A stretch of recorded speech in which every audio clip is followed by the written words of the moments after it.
Good morning, Dreamhouse Nation. James Lewis of TDH. Joining us once again is Bret Michaels. We are excited to have Bret on the show. We've got a lot to cover today because we are going to talk about his performance Friday, January 7th. Bret Michaels, Nothing But a Good Vibe at Hard Rock Casino in Cincinnati, Ohio.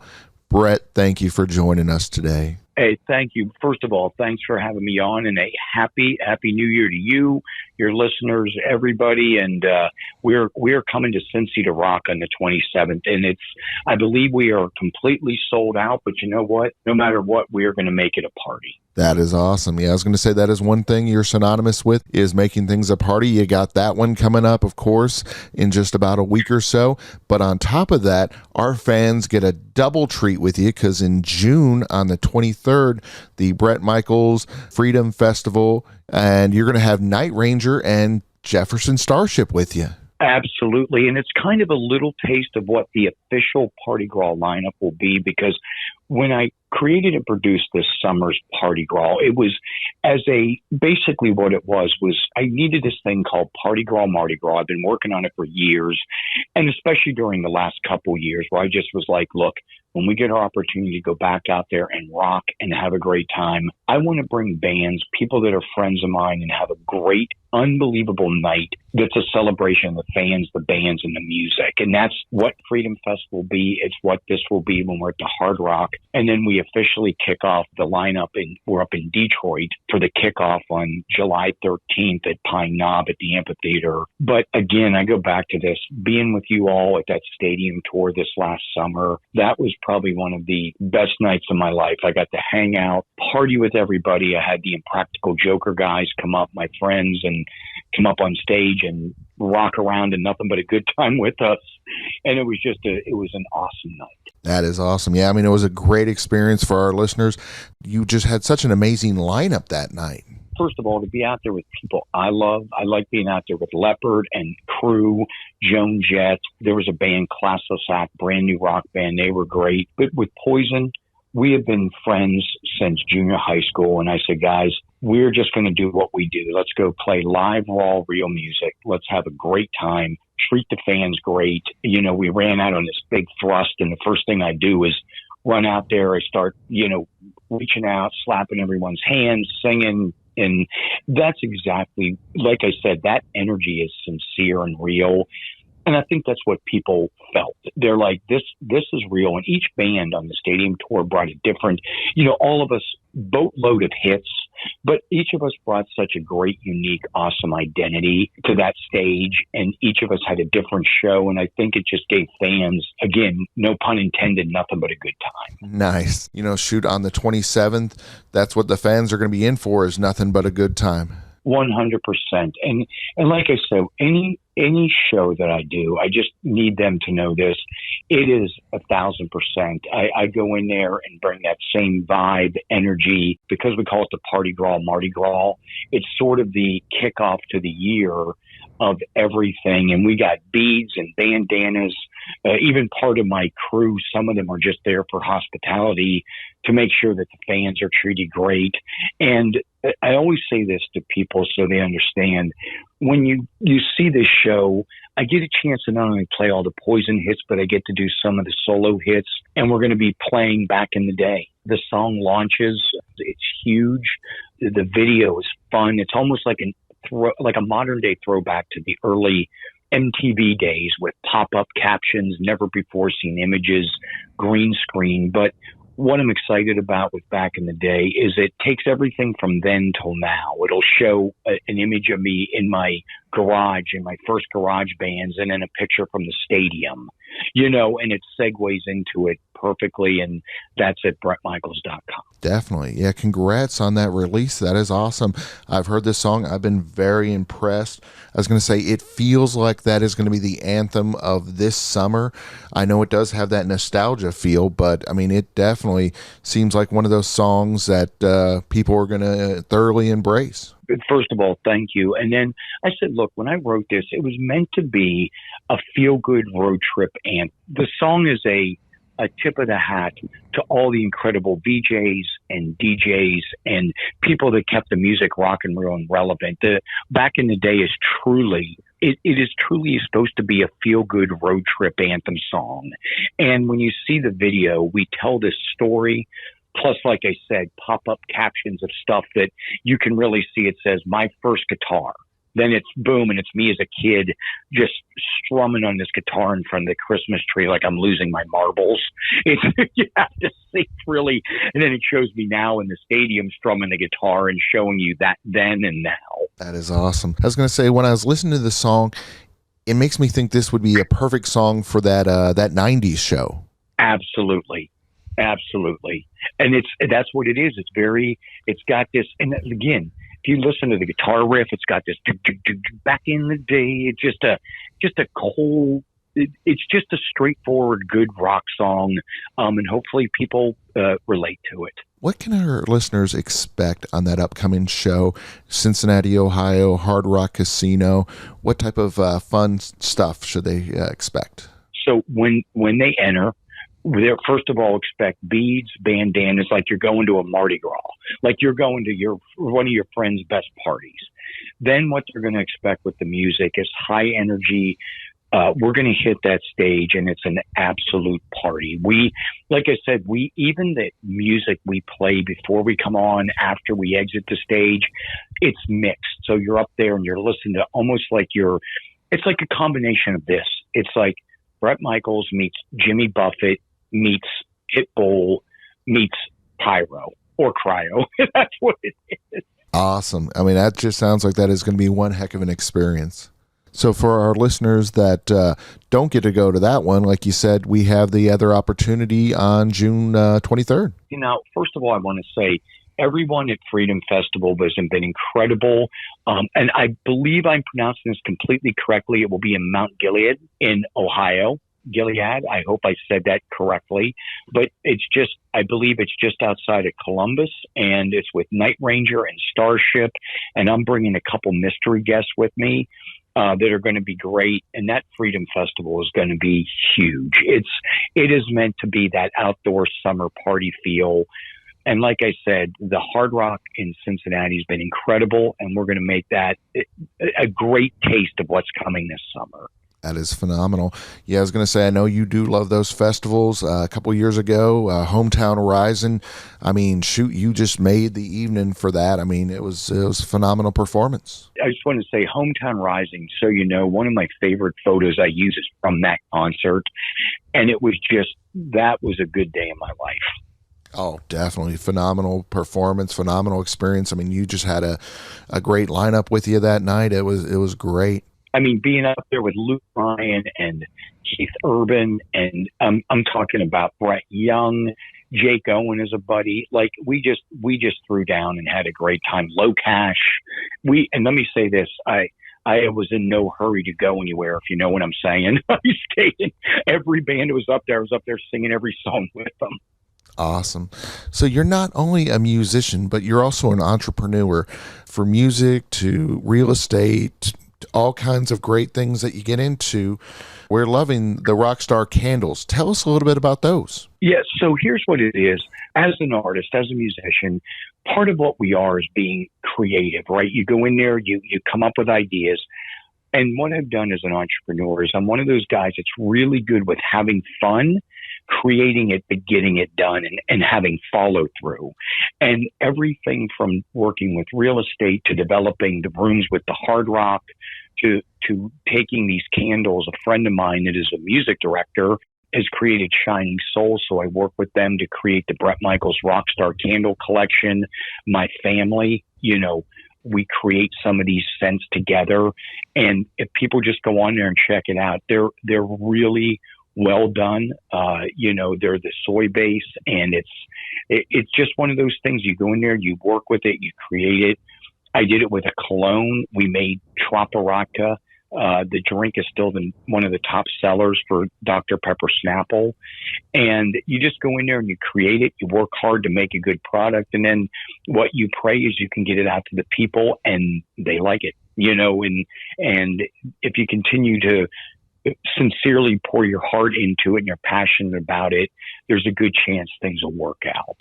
Oh, definitely. Yeah, I was going to say had the pleasure of having Pete on talking up Shining Soul Candles Company a while back. I mean, it's just really great how they make those candles and how they're just so environmentally friendly.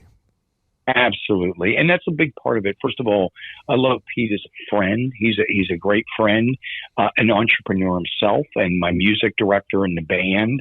And when I saw what he was doing and how great his shop was and his team, I said, look, I would like to invest. I would like to do some stuff. And that's how it worked. You form a great partnership and surround yourself with awesome people. And then, of course, you were going to be down at the Super Bowl as well. Yep. So a couple things I wanted to say. First of all, to all the, with Damar and just saying everything that happened, I just want to say what a class act. The Buffalo Bills fans, the Cincinnati fans, it brought us together. I've always said that music's a universal language that is meant to unite us, not divide us. But I'll tell you what happened, and knowing that, again, as I say this, the way the Cincinnati fans, the Buffalo Bills fans, and all of us just came together was incredible, watching everything unfold. And, it was for all of us watching the game. It was shocking, but the way the class act of everybody, I just want to go on record to say it was great to see the kindness of human nature after all we've been through. Exactly. See how people could come together and really show compassion. And let me say this, we're all competitive. Obviously, we want our teams to win, but when life and death are on the line, we come together.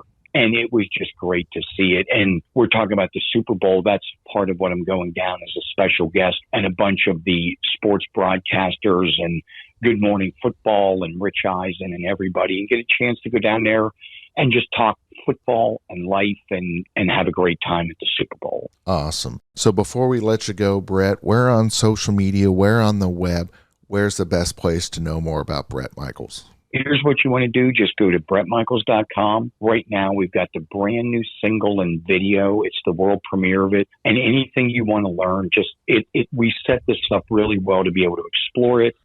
What I do is a big Facebook Live thing and answer a ton of questions about everything from music to life. And we just really proactive with what I say is my family now, my friends, fans, and family. Awesome. It has been a pleasure. Our listeners are going to be there January 27th and June 23rd. Thank you for joining us. Hey, thank you for being awesome, and I will talk to you very soon, my friend. Appliance Factory and Mattress Kingdom has products in stock and available to take home today. With 5 stores and almost 40 years in business, they are Ohio's appliance experts, and they help you to get the right product at the right price with a huge inventory. You can save 30 to 60% every day on everything from Bosch and Viking to LG, GE, and KitchenAid at unbeatable savings and in stock. Plus, Mattress Kingdom inside Appliance Factory has everything from Tempur-Pedic and Sealy, Stearns & Foster, and Dream Cloud mattresses in stock. Stop by any one of Appliance Factory and Mattress Kingdom's 5 Ohio locations today, or visit online at appliancefactory.com. Good morning, Dreamhouse Nation. James Lewis of TDH. Joining us today is the model, boxer, actor, Rudy Bundini. Rudy, thank you for joining us today. It's a pleasure. Thank you for having me. What sports did you play growing up? Well, as I grew up, I started different sports, actually many sports, and I was doing it all at the same time. Most of them were hobby.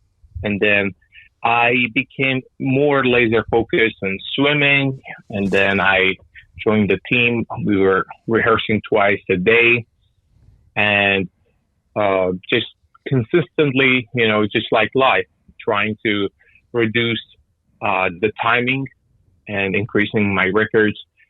And it was after a while that because I was going and practicing in cold and coming back.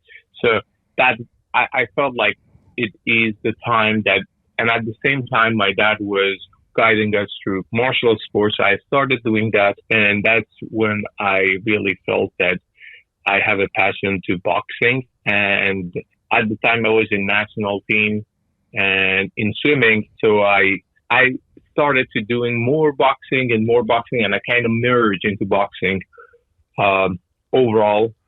And a few years after, I won the national competition. I won the gold medal. I joined the national team, and then I went to the Azerbaijan boxing tournament, and I won a gold medal there.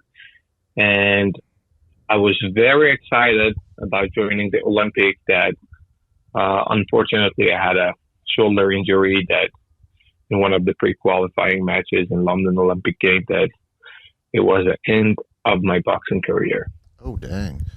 So in other words, you've been quite active in sports, especially swimming and boxing, which, most people all, at first thought they seem so different, but on, retrospect, the cardiovascular requirements about those sports are so high. It makes sense that if you're good in one, that you should be good at the other. That's absolutely right. They all have something in common, and that's discipline. So I've learned in the sport, although they are practicing different fields, totally different, and the workout is different, and one of them has more strength in it, and it's more contact-based. But they both, I think most of, not only in the sport, most of success, they all have one particular object that they all share, and behind every success, there is discipline. Very true. Yeah, I was going to say that is one thing, you're right, that unites all sports. Yeah, I was going to say, I can imagine when you're doing your photo shoots, a lot of times, if you're doing a beach one, they have to ask you, hey, do you know how to swim? Well, in your case, you definitely know how to swim. Yes, it definitely comes handy. I remember actually what you said remind me of in a story. I was defending my thesis, and one day I was very overwhelmed. He was just telling me, go back, fix this, come back. And so I went to him. I said, can you just let me defend this? And, really, I don't want to work in engineering field. And at the time I was in national team, so I was just seeing myself as a pro athlete, and that was all I was thinking as my future career. And I told him, can you just let it slip and, let me pass this course, and I'm not going to work in it anyway, so why you're so hard on, you want everything to go so perfectly, and, I'm pretty much prepared for it. And he told me one thing that I remember to the date, and that was, he said, no effort in universe is useless. So everything we do at one time or the other, we will see the effect of it. So it's kind of like Einstein's law that is about energy and material, that they transform from one to another. And I think, the effort and everything you do on daily basis, they never going to disappear. It's just going to reward you one way or the other at any point. Exactly. It all pays off in the long run. So with the boxing, who were your coaches? Who helped you? Who inspired you? My brother and my dad were my biggest inspiration. My dad took us and introduced us to martial sport because he himself was having a hand, not in boxing, he was doing judo and taekwondo. But he took us to boxing. We really were interested in it. And because I was training with my brother, we had this competition and competitor attitude toward each other. So that was something that, we were training together every day, and we were just trying to evaluate each other and better each other. And I can tell that, my brother and my father were my biggest inspiration to sport and improvement in boxing. Yeah, I was going to say, I know you've already got enough on your plate with the modeling, but I'm throwing this one out there. I'm throwing out a challenge to you. I was going to say, you got the athletic background with boxing and swimming. Obviously, you're a model. I'm thinking professional wrestler could be the next challenge for you, because shoot, with your great looks and your great athleticism, I think you would be huge. It worked for The Rock, and I think it would work for you. Thank you. I appreciate it. Thank you. Yeah, I was going to say, I think that could be quite interesting. Now, with doing the modeling, who were some of your favorite brands to represent? One of the favorite shots that I've done was for Dolce & Gabbana, their summer collection that was featured on L'Officiel magazine, and also Forbes magazine was featured it, and it turned to become one of my favorite shots. It was shot by Jade Wong Young, and we shot it here in Fashion Institute in New York City, and the outcome was fantastic. The closing, the fabric, everything was just as I liked it, and I really enjoyed that shoot. You mentioned New York. Obviously, being based out of New York has got to be a benefit because it's one of the hotbeds, but also you get to travel so many other great places. So what are the benefits of being based out of New York?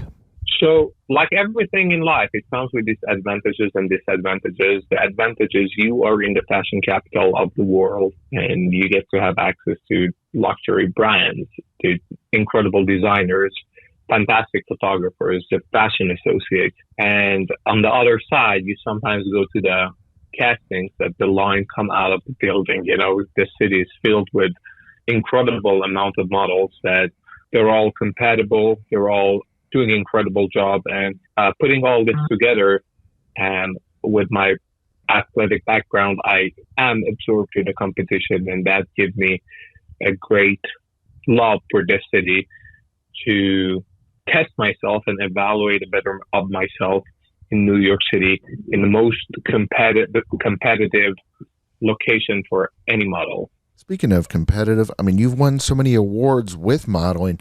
What are some of your favorites, or what is one of your favorites that you won? Being announced as Male Model of the Year by IMTA was probably one of the highlights. So what is IMTA? International Modeling and Acting Association. Nice. And how long have you been working with them?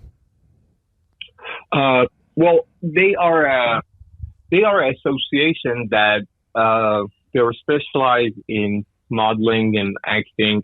I believe Austin Kutcher and some of the actors that, as I've been known now, they've started their career from IMTA, and as they announce, they get the recognition, and it leads them to shoot, for brands like Calvin Klein, and then eventually lead to Hollywood for some of the actors and celebrities that are working in Hollywood as of now. Nice. So what is a normal day like for you? So these days I actually have joined real estate. So in addition to my work in fashion industry, I also have real estate activities, which has been added to my daily life. So based on the day, I usually wake up and I check my emails, and after that, a lot of times we have open houses that I participate. If there was a client that wants to see a listing, we take them out, and we are trying to do our best. I am working with Brown Harris Stevens. It's one of the leading real estate companies, and it's the most largest privately owned real estate company. And it's a pleasure to be a part of such an incredible team. I can't imagine how you find enough time in the day to do all the different things, the real estate, the modeling, and then, of course, I can imagine your training rituals and your training schedule has got to be quite intense to maintain your wonderful physique. Thank you. That's all we can do is just to do our best. There was this thing that he was saying that it's one of my favorite quotes. It says, a champion is someone who do their best in whatever they're doing. Nice. And it sounds like you were definitely doing that. I mean, with one of the top real estate agencies in the world. I mean, just quite phenomenal. Now, going back to the modeling, do you prefer the runway or do you prefer doing the photo shoot? Which one's more fun for you? Well, runways there is more energy to it because, it's just gathering of a lot of models at the same time that are being viewed by sometimes thousands of people, and overall after being posted on social media by millions. So it's something that definitely gives you adrenaline rush. While with the shoots, you can always go wrong, but it can be fixed. Like there are thousands of shots that in a campaign they shoot you, and just the best is going to be selected. But with the runways, it's that excitement that it's just live, intense, one-time walk that you're going to have, and that's how you're going to rock it.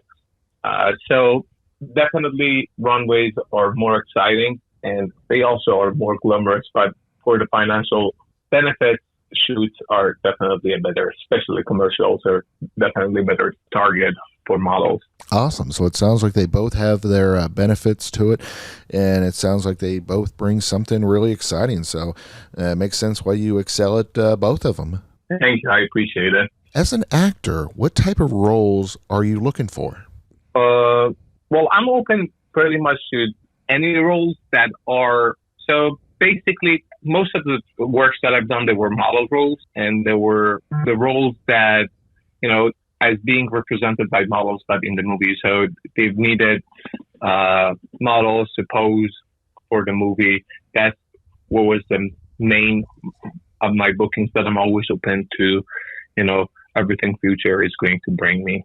Yeah, I was going to say the great thing is I have buddies that are directors, and they are doing a gladiator type movie. I'll have to follow up with you later on, but I think you might be perfect for a role in that. I mean, gosh, going out there with the swords and doing the combat and all, I think could be quite exciting. That would be lovely. Yes, actually Gladiator has been one of my favorite movies of all time.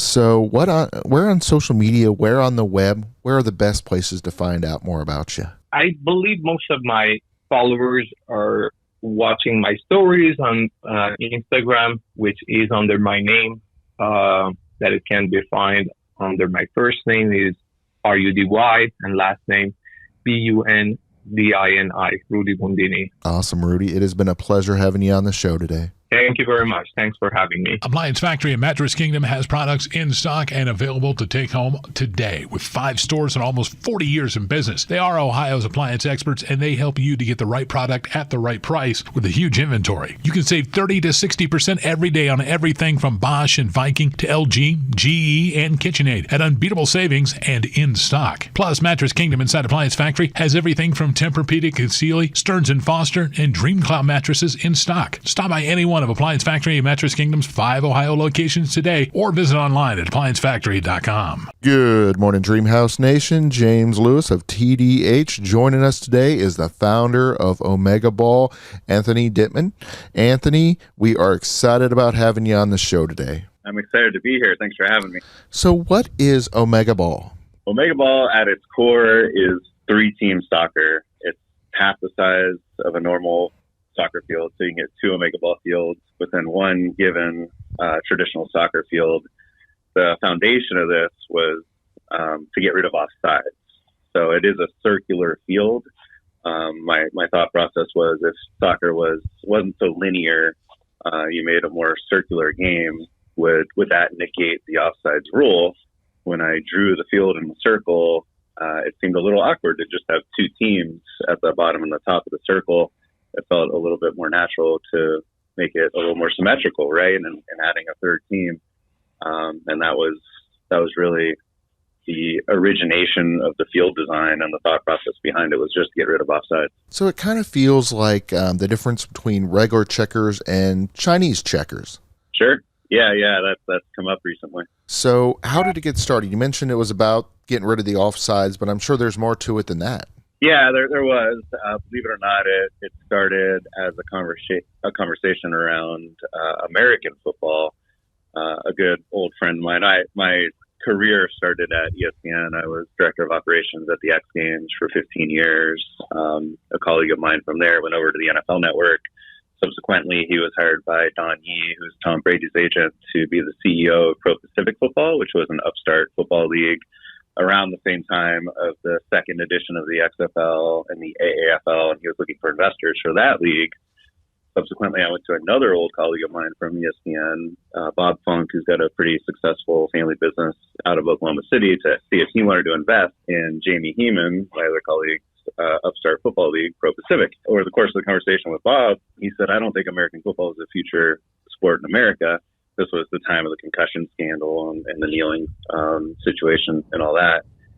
He said soccer is the future sport in America. And I hung up the phone with him, drove home like I always do, seeing soccer, kids playing soccer on every patch of grass here in San Diego. So I didn't have a real argument against soccer being the future, but I was like, why am I not fanatical about soccer? And that's where it popped in my head. It was like, well, of course, low scoring, right? As all Americans would probably agree. But really, it was offside. Like, I hate offside. So that it was really just accidental. If I didn't have that conversation with those two gentlemen, this likely would have never happened. And I feel like if I'd played soccer my whole life, I think we've all played in second and third grade, but not beyond that necessarily. I would have been so ingrained into how soccer works here in the States and around the world for that matter, that I probably would not have gravitated to this idea either. I agree. Soccer, basic soccer, is something that you get indoctrinated into when you're young. It's one of those first sports where you learn the basics of how sports function. But yeah, your Omega Ball, I mean, it just seems like the next level, the next evolution of sports. Yeah, it's got a lot more action. It's 10 times more scoring than traditional soccer. As it has evolved, we got rid of some of the other things in soccer, like throw-ins. Nothing exciting ever happens from a throw-in, right? So it's all corner kicks, if you will. I say that in air quotes since it's a circle. And goal kicks. The ball comes back in like basketball. So it's a 5 seconds, whether you're scored on or it's a corner kick or a goal kick, you have 5 seconds to get it back in play. The game is very compact. I said the size of the field is compact. The size of the teams is also compact. It's 5 players, four players in the field plus the goalie. And the games are short. It's 3 13-minute periods. And the thought process behind that is to create 1 hour of TV where it's just action-packed. And the broadcasters, we've been on ESPN2 and FS2. And so far, the broadcasters are really excited about a 1 hour live game that they could put on opposed to a rerun of talking heads, whether it's SportsCenter or otherwise, that you're usually trying to squeeze into a 1 hour window as it relates to programming. So where can the Dreamhouse Nation go to learn more about Omega Ball? So obviously our website is a great resource, which is just omegaball.com. We recently signed a deal domestically with USSSA, which is United States Specialty Sports Association, which is the oldest multi-sport and largest multi-sport recreational organization in the U.S. They're in all 50 states, and that's rolling out this year. Our first match as it relates to official recreational will be in Omaha, April 7th and 8th, and the national championship will be December 8th through the 10th in Melbourne, Florida. So we've got the bookends of our schedule this year, and we'll fill in with about 8 more events, which will be, again, recreationally based, but we'll also start piling on with what my core group is working on, which is the pro level of Omega Ball, and we'll likely have elite players playing in those events as well as kind of the nightcap to the daytime recreational experience at the city. Yep. Sounds amazing. I was going to say, just throwing this out there, FC Cincinnati, we have a lovely stadium, and I think that would be a perfect spot to host one of your events. Yeah, we're excited for the future, particularly when you think about the facilities that are being built around MLS or USL. USL was actually the first test match that we ever did. I think we're the first sport to have professionals do our first match ever. Energy FC in Oklahoma City, which turns out Bob Funk owns that team. Of course, you think soccer is the future of this future sport in America. But that was our first testament, was to have these players come off the field as professionals. They came off sweating and smiling. They had such a good time. There's just so many more touches in this game. And even from the goalie's perspective, if you're a goalie in regular soccer, you could daydream half the time. You cannot daydream in Omega Ball. In fact, goalies can score, and we've seen a goalie score from his goal into the other goal when the goalie was out of position. So the action's nonstop. Usually we're totaling around 30 goals for a game. Wow. So that was real video that I saw, because there was a score or there was a shot on goal, and because you all started so quick, then he shot it all the way down to the other end. I mean, it was an amazing shot. Yeah, from the drone. That I'm 49, so I never thought I'd say a TikTok video that I had some input on hit 1 million views, but that was really cool to hit 1 million views on TikTok with that shot. Oh, yeah. I mean, that was remarkable. I mean, that's one of those things that definitely feels like a Sports Center highlight. Yeah, it was fantastic, and I'm glad the drone operator caught it. Yeah, so that was from our last match that we did in Southern California in November. It's the last tournament, which we do men's and women's, which we're also excited about going back to the facilities that are hopefully available to us moving forward in 2024 or 2025. Is the idea would be to have on the pro level a women's match and a men's match under the same ticket, because our games are short, but we really feel like that's a great opportunity for families with sons and daughters to go out to an event and actually see pro men's and women's play under the same tickets. That's another thing that we're excited about in the future. We're growing the women's side equally, and we have from the beginning, as it relates to opportunity and compensation. That is awesome. So I understand with Omega Ball, you're looking for D1 athletes, elite experienced soccer players that are interested in starting this brand new sport. Yeah, we want to be additive to the soccer ecosystem. We're not looking to cannibalize it. We're eager to work with our broadcast partner, which is still TBD, to identify the best time of year to play. But there's a huge population of soccer players, whether it's people coming out of D1, people that are just on the fringe of making a USL or MLS team, and talking with our USL friends, NRGFC in Oklahoma City. You know, some of the MLS and USL professional players retire early because they're just tired of the grind. They're tired of a 10-month season, traveling around the country, being away from their family, and running up and down a 110-meter field where we're a shorter season, we're a smaller field. We really feel like some of those athletes that may be retiring and still have some gas in the tank would come over to Omega Ball, because we'll be very regionalized when we start. There's not going to be a lot of airplane travel on our pro level effort until we start getting into semifinals and finals of the national championship for the elite league, as we're going to call it. So basically the big three of soccer, it feels like. Yeah, absolutely. It's, there are some components to big three. You're referencing basketball, which is still one team, one V1, right? As it relates to teams, some componentry to Omega Ball that makes a difference is the vulture play, which actually the play that you're referencing on TikTok, that ended up being a vulture play where Team A was trying to score on Team B, but Team C actually stole the ball out of Team A's possession and scored on Team B. So we have the vulture play, and then we have vulture defenses where if Team A is in the lead, Team B is about to score on Team C. Team B is right behind Team A, and they're close. Team A may end up protecting Team C's goal, so Team B doesn't score. So, there's this dynamic that doesn't exist in other sports that makes it really fun. And also, when we start talking about gamification, whether it's wagering or video games, that's going to be a really fun component. When you think about gambling, there's very few propositions in traditional soccer that exist. We've multiplied that significantly with Omega Ball. There's a lot more wagering opportunities in this sport. Exactly. Which we're not there, but we're excited for the future. Exactly. There's so many more variables. There's so much more intensity. There's so much more speed. There's so much more action. I mean, Omega Ball just, oh my gosh, I am so excited about the future for you guys. Yeah, thank you. We'll definitely be in your neighborhood where USSSA, our recreational organization, has tentacles into Ohio and the neighboring states. So we'll definitely be out there this year.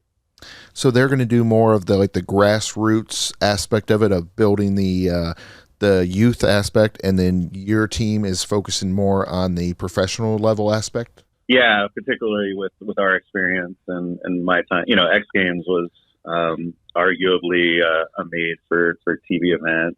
I think a lot of folks at ESPN at the time didn't like those comments. Those were real athletes, but spending 15 years working on that event, I think, has given us the chops.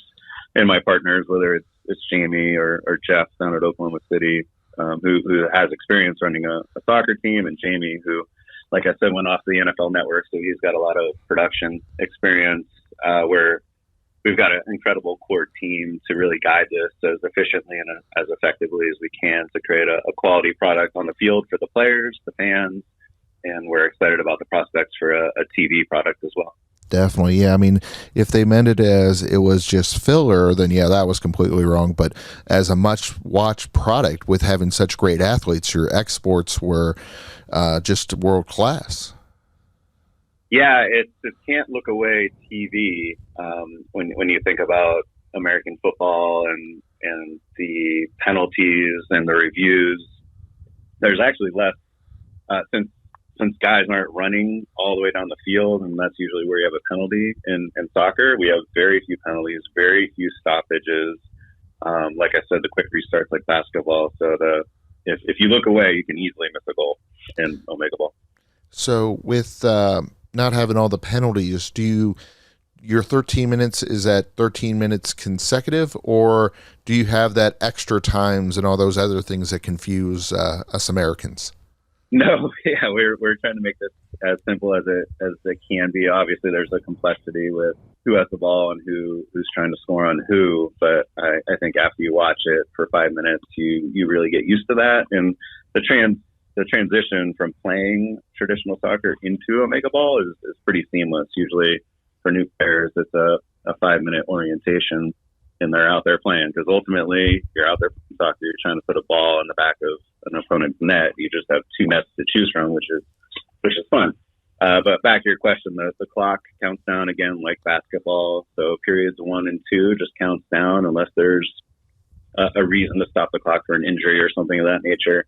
But typically it just counts down, and in the last 2 minutes of the third period, we do stop the clock for anything, just so there's not time wasting with the team that's in the lead, whether they're trying to kick it out of bounds or whatever. So that last 2 minutes, we stop the clock on any reason to stop it. Awesome.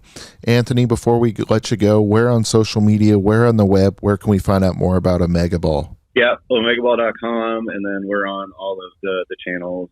We're really trying to grow our YouTube base, so please like us on YouTube, but we're on TikTok, Facebook, Instagram, all the above, and we're pumping out content from last year, which we had 3 events, so we're still compiling that and exporting it, and then we're excited to be in Omaha in April 7th and 8th to have our next event and our next bunch of content. And we're also eyeballing being in Austin March 11th as part of South by Southwest, but that's not confirmed at this point. And that would just be a showcase game opposed to the tournaments that will populate the rest of the year. Awesome. Thank you for joining us today. Yeah, anytime. I appreciate it, and look forward to hopefully seeing you out there in the Midwest. Appliance Factory in Mattress Kingdom has products in stock and available to take home today. With 5 stores and almost 40 years in business, they are Ohio's appliance experts, and they help you to get the right product at the right price with a huge inventory. You can save 30 to 60% every day on everything from Bosch and Viking to LG, GE, and KitchenAid at unbeatable savings and in stock. Plus, Mattress Kingdom inside Appliance Factory has everything from Tempur-Pedic and Sealy, Stearns & Foster, and Dream Cloud mattresses in stock. Stop by any one of Appliance Factory and Mattress Kingdom's 5 Ohio locations today, or visit online at appliancefactory.com. Good morning, Dreamhouse Nation. James Lewis of TDH. Joining us today is the music artist, Shira Elias. Shira, thank you for joining us today. Hello. Thank you for having me. So what was life like growing up in Vancouver, Canada? Oh, gosh. Vancouver, BC is a beautiful place to grow up. I mean, it's like the nature of it all, the mountains with the ocean. Yeah, it's a great place. I mean, it's super, like a nature yoga-y city. So not super, heavy with like the music scene. And so I kind of had to find that a little later in life. But, grew up doing theater, and yeah, that's how I kind of got into all this craziness. And I understand you got into it at such a young age. How were you able to start singing and performing at such an early age? I don't know. I guess when you're meant for it, you're meant for it. I've been singing, I guess my parents kind of caught on that I was just singing all over the place, pretty young, like 3, 4, 5 years old. So they put me in lessons, and I was like, I want to do this. So then I started, being in the like community musicals, taking all the lessons, and it kind of just went from there. And I have to say, it was all pretty self-driven. Like it wasn't like a stage mom situation, you know, like I really always wanted to do it. So would you say that experience is why you have such a mesmerizing stage presence? Yeah, I mean, I definitely say my theater background plays a huge part in my live stage performance. I mean, at the end, you know, the biggest rule of thumb with performing is the show must go on. You know, you're always putting on a show. The music has to be enhanced by the live performance. So people, you know, well, otherwise, why wouldn't they just, you know, put on a recording? You're like, you got to put on the show. So yeah, I definitely, you know, I've been doing it for a really long time. So it just kind of is natural to me. You'd been doing it as a band, and then you switched over to a solo act. Tell us a little bit about the band, and then tell us about that transition. Well, the band I was touring in for most of my live music career was called Turquoise, and we were a 9-piece funk band, a pretty big operation, a big machine that, you know, traveled all over the place, and it was amazing. You know, I got to do amazing things and work together in this huge group, this big family. And, you know, it came to its natural end. And so transitioning to doing more solo, I'm still singing with a lot of other bands, and a lot of the people from Turquoise have now created a new band, but that's another thing. But yeah, doing it on your own is a whole new crazy thing. I mean, you don't really have a huge machine behind you to do it. So it takes a lot of, you know, self-motivation and determination to make it happen on your own. But I'd say conversely, like, it's so fulfilling when it does, you know, when you get to do it on your own. Nice. I was going to say, shoot, that would make you the second funk artist we've had on. We had George Clinton on before, and that was a real treat. Yeah. Oh, gosh, yeah. I mean, just the experience and the stories that he had were just so phenomenal. He's the legend. He's the one, the father of funk. Definitely. Actually, it was neat. He was abducted by aliens, and he told us about how him and Bootsy Collins had to deal with all that. Oh, for sure. I mean, of course he was. Heck yeah. Absolutely. Who else could come up with all of that, you know? Exactly. So of the many legendary venues that you've performed at, which is your favorite? You know, I think I got to go with Red Rocks Amphitheater in Colorado. It's so magical. It's like, it's surreal. I mean, you're kind of at the bottom of it all, looking up to these huge red rocks and 10,000 people. And especially like as the sun is going down, it's a pretty magical thing. It was pretty surreal. I've gotten to do it 3 times now. And there's no feeling like Red Rocks for sure. How are you able to combine R&B, pop, funk, and soul together so seamlessly?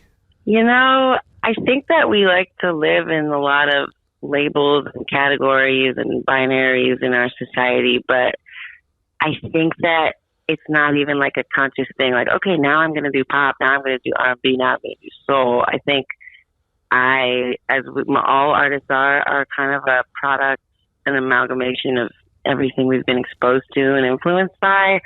So I think it's not even really a conscious thing. I think I have elements in my music and in my singing that just combine all those things based on what I've been exposed to in my life. So yeah, I think I just try to be me. And that's how it happened. And in being you, is it fair to say that Goods was about you trying to find your voice as an artist?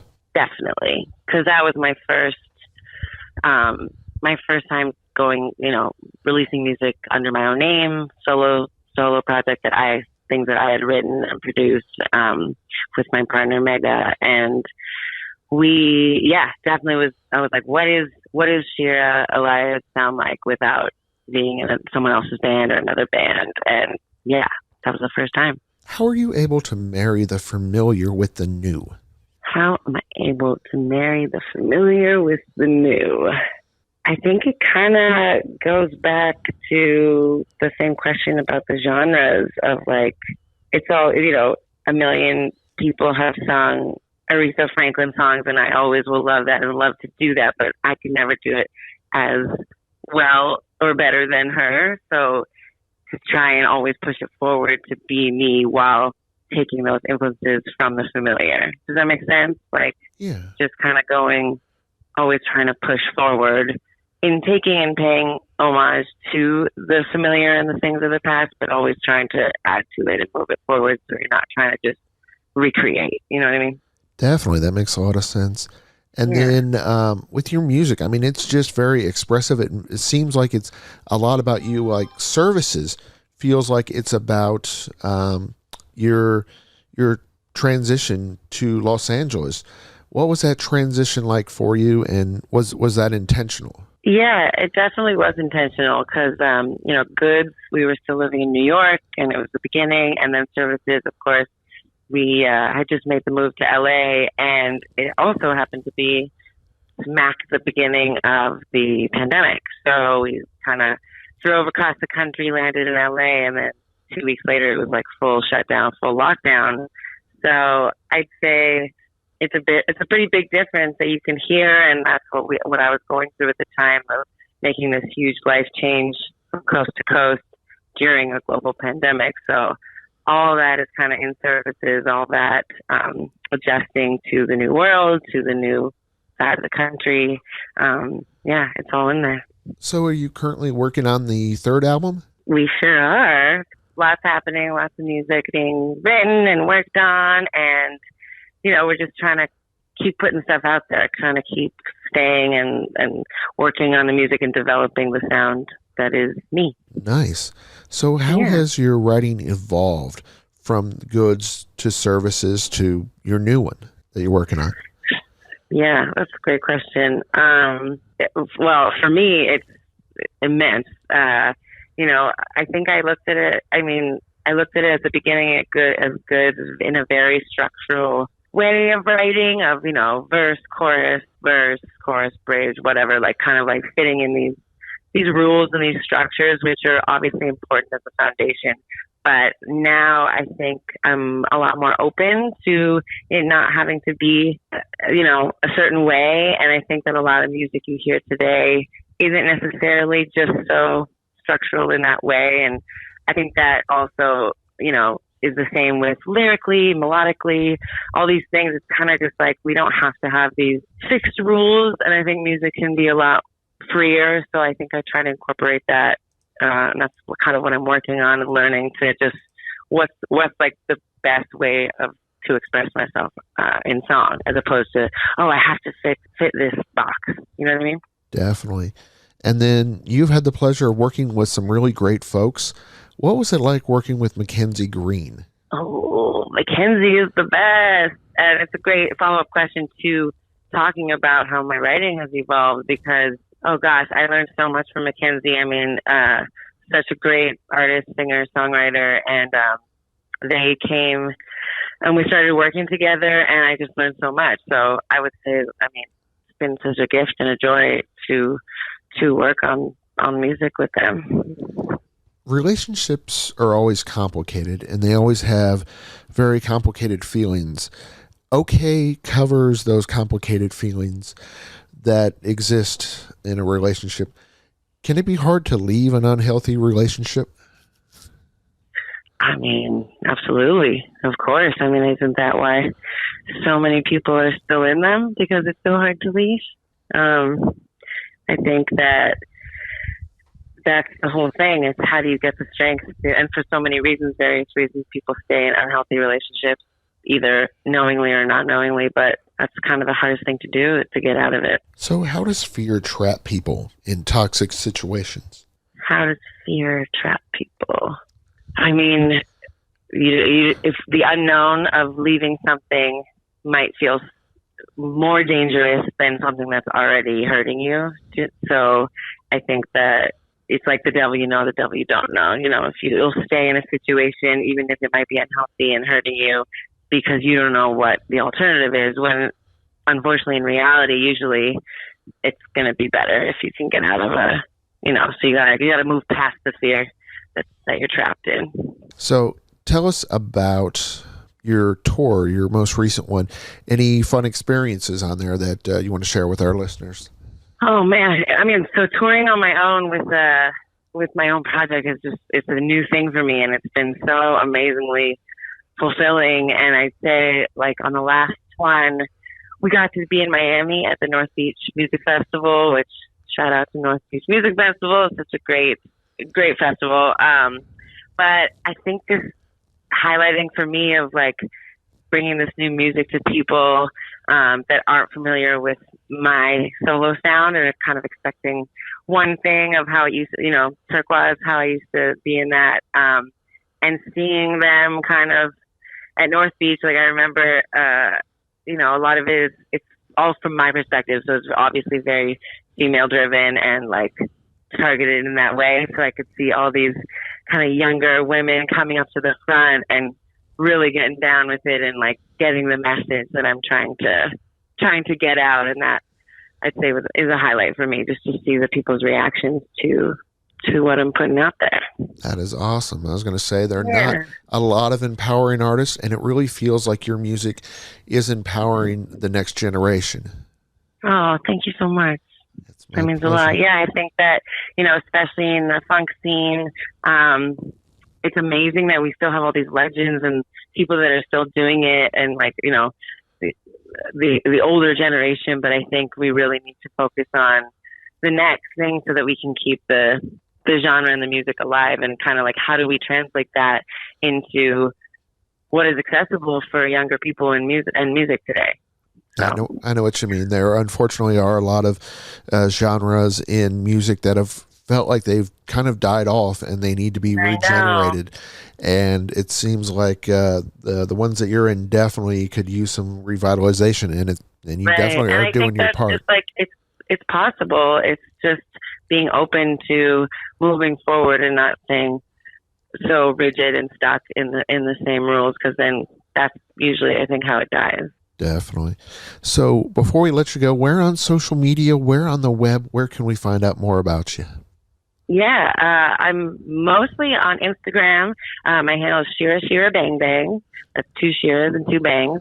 And then Facebook, Shira Elias. And then my website, shiraelias.com. Excellent. Shira, it's been a pleasure having you on the show today. Thank you so much for having me. Appliance Factory and Mattress Kingdom has products in stock and available to take home today. With 5 stores and almost 40 years in business, they are Ohio's appliance experts, and they help you to get the right product at the right price with a huge inventory. You can save 30 to 60% every day on everything from Bosch and Viking to LG, GE, and KitchenAid at unbeatable savings and in stock. Plus, Mattress Kingdom inside Appliance Factory has everything from Tempur-Pedic and Sealy, Stearns & Foster, and DreamCloud mattresses in stock. Stop by any one of Appliance Factory and Mattress Kingdom's 5 Ohio locations today, or visit online at appliancefactory.com. Thank you for tuning in to this Dream House, brought to you by Appliance Factory and Mattress Kingdom.